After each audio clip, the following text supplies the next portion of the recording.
Welcome back to my cloud. Today's letter is to lawyers with a conscience. For too long, we have been told that technology moves too fast for the law. This assumption is increasingly difficult to defend. The law was built to protect people, and that protection is currently being breached. This letter is simply an audit of the legal tools we already possess: negligence, product liability, coercive control, and adverse inference. And a question of why we aren't using them to hold those shaping the AI ecosystem to account. To the jurists and advocates of the world, I write to you not as a legal expert, but as a witness to the architectural shifts in our digital reality. I have compiled a civic audit of public admissions and research. I bring this to you with a series of questions. How does our existing legal framework protect the internal forum of the human mind from ambient coercion? Where does duty of care begin when a product is designed to optimize for engagement at the cost of social stability? I'm not here to name the crime, but to ask if the law still has the power to define the boundary. If a child is injured in a factory, we expect the owners to be held accountable. If a drug causes harm and the manufacturer knew the risks, we expect justice.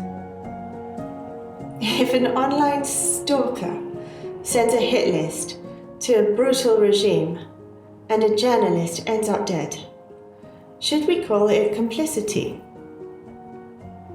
If executives knowingly train powerful systems on stolen work, lies, hate speech, and war data, and then sign surveillance deals with governments, should there not be legal redress?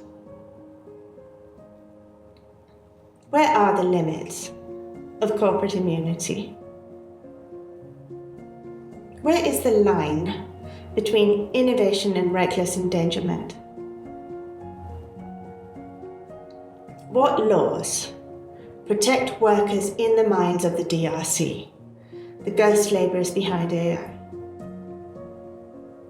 or the engineers pouring their life savings into AI products they can't control? If your AI can't be understood, can it be regulated? If your model refuses to shut down and you deploy it anyway, is that negligence? If developers admit they don't understand their own creations and still accept military contracts, what protections exist for the public? Can the ICC prosecute executives who profit from known rights abuses in supply chains? Could stalking laws apply to firms that compile online enemies lists for authoritarian regimes? Can civil lawsuits address the psychological trauma caused by toxic AI companions? Or the damages to workers forced to view disturbing content to train the models? Could investors who continue to fund unstable or opaque systems face liability if harm occurs? And do we need new legal tools, or simply the courage to use the ones we already have? You are the last line of defense against the terms of service becoming the new global constitution. Might a preliminary map of where the law may already have leverage include: 1. The trespass of thought. Could this ambient coercion be challenged as a violation of the sovereignty of the mind if we apply coercive control laws? 2. The liability of optimization. Could engagement algorithms be treated as defective products that cause foreseeable social harm? 3. The void of consent. Isn't it logical to argue that no human can legally consent to a machine-mediated reality they cannot possibly understand? The code is not the law. The law is what protects the code from consuming the coder. And one last thing. If the code is opaque, a black box, and the developers admit they have lost control, do we not draw an adverse inference?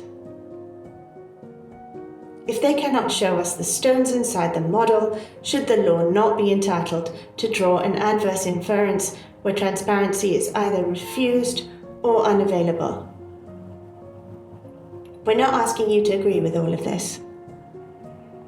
We're asking you, where are the cases?